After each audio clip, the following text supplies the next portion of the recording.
pumped up that we're talking about Scott Bigelow, born in Mount Laurel, New Jersey. As you're listening to this, 2 days ago would have been his 60th birthday. Another guy gone way, way too soon.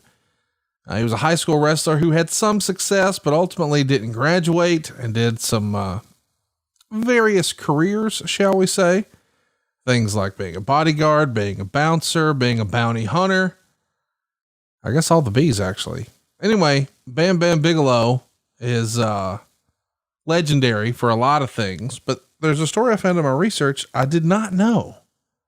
Allegedly, while he was working as a bounty hunter, he was shot in the back and he spent like 6 months in a Mexican prison. Did you ever talk to him about that? You know, I spent a little bit of time with Bam Bam. I don't know that a lot of his alleged background is necessarily 100% actual factual. Oh, actual factual. So it may have been a fishtail. Might have been. Cause he would have been an awfully young individual to have spent 6 months in prison and been shot in the back. But either way, eventually, thankfully for all of us, he winds up at Larry Sharp's Monster Factory in New Jersey. I'm a bee. That's the song. I just looked it up. It's I'm a bee. I'm a bee. Black Eyed Peas? What's the Black Eyed Peas? I never played this song for you. Look at me, Mr. Current. Okay, I'm sorry. Larry Sharp. Jersey. Wildwood. Asbury Park. Yeah, what can you tell us about the Monster Factory? You know, the Monster Factory back in the day was probably the only, at least to my knowledge, was really the only commercial school that got any kind of publicity, that was actually out there. I don't want to say advertising, but looking for students and actively advertising, if you will, and just getting the buzz out there for people. And it was kind of the go-to, if you wanted to be a wrestler, because there weren't a lot of wrestling schools that were publicly known. And the Monster Factory was something that was, you know, it got featured on different shows where, hey, you know, you want to be a wrestler? Well, there's a place you can go. It's the Monster Factory in wherever the fuck, New Jersey. And they do personality. Larry Sharp was a character.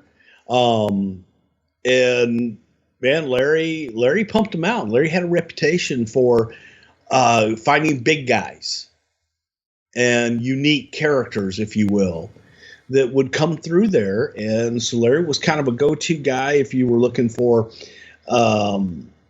an extra in a movie and things like that, of a big nasty wrestler and shit like that. So you'd go to Larry Sharp and say, hey, you got anybody that's training with you or that you've seen?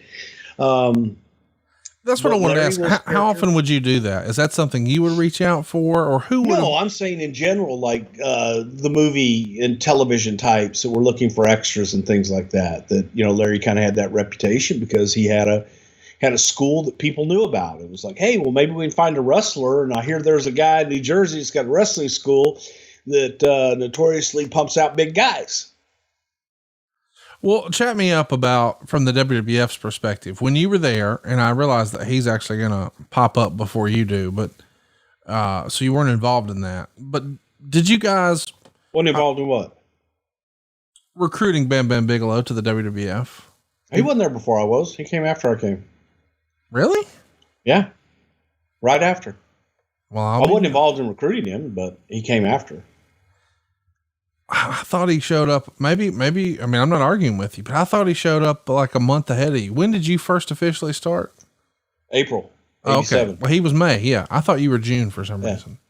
Yeah, okay. No. So chat me up. In that era, this is pre NXT, it's pre OVW, it's pre Florida Championship Wrestling, it's pre Ohio Valley. Was there some sort of methodology? I mean, how would you guys discover talent from, you know, fresh out of wrestling school, somebody who wasn't necessarily on the territories yet? Well, we didn't. And Bam Bam had actually worked Texas. He had worked Dallas for Fritz. in the world class territory. And there was a point in time that Bam Bam was allegedly going to be coming in for Bill Watts in UWF Mid-South. So I don't know how serious those talks were. I know that he was on the radar, at least for Watts, because he had been working in Dallas. And he wore the all black gear and shit like that. And the only thing colorful about him was his head and the flames tattooed on his head. We'll get there. I want to mention when later Bam Bam was interviewed about why he got into professional wrestling. He says, quote, "There wasn't much else I was qualified for."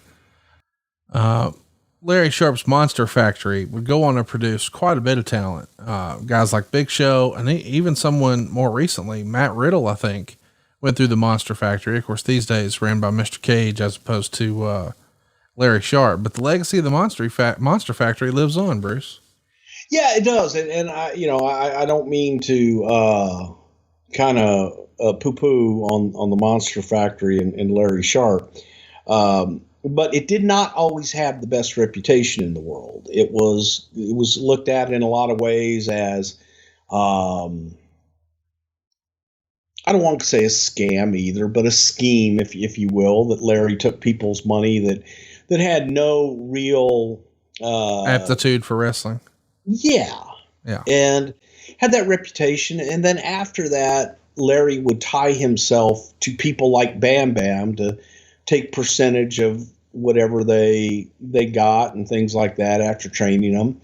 And it wasn't always it just wasn't always the best of reputations. If you came out of the Monster Factory, in those days, people kind of looked at you sideways, because I don't know that Larry had the best reputation in the business. And I can only speak for myself dealing with Larry Sharp through the years, in that Larry was always straight up with me, couldn't have been a nicer guy, and at least never gave me any reason to think that I never thought of him as a bad guy. I thought, wow, you hear the rumors and you hear the innuendo and all that good shit.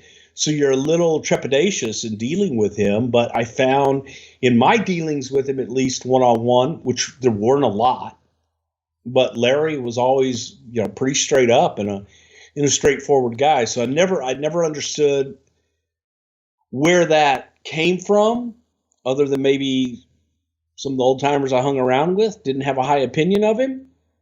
And the whole tying himself to guys that made it big and trying to take points out of whatever they got. So on the heels of that, I feel like it's worth mentioning that I think Danny Cage has owned it for like 10 years now. Not Larry Sharp. Do you know Danny? Have you met him before?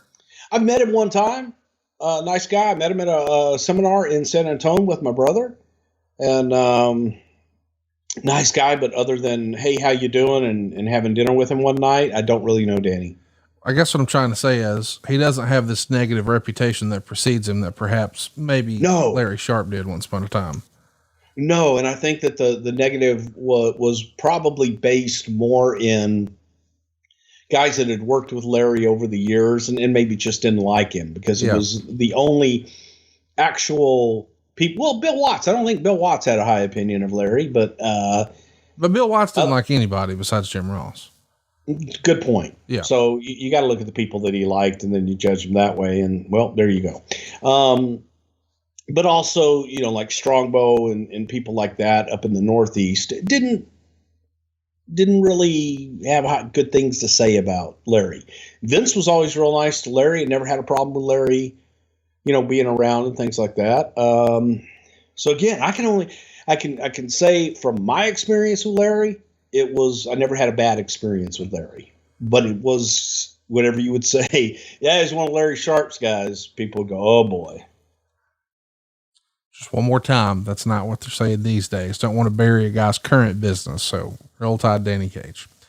Yeah, no. I mean, it was more Larry, not necessarily the other thing. And I have no idea other than, I can speak to Matt Riddle and those guys. I worked with Matt in MLW and, great guy. obviously. But my point is that whoever trained Matt, I think, did a pretty damn good job. Then he goes to World Class Championship Wrestling. He's going to portray a Russian here. And why is he a Russian here in 86? Because everyone's a Russian in 1986. Well, if you're big and you're bald and menacing, well, by God, you're a goddamn Russian. Do you remember his Russian name? Oh shit! What the fuck? Was it Crusher Yurkov? Yes. Old Yurkov? Dude, Crusher Yurkov. Can we just be honest? That's a rib name, is it not? I didn't do it. I'm not saying you did it, but I am saying, hypothetically. Hey, Yurkov, come here. Doesn't it? Hey, y'all met Yurkov? I mean, come on.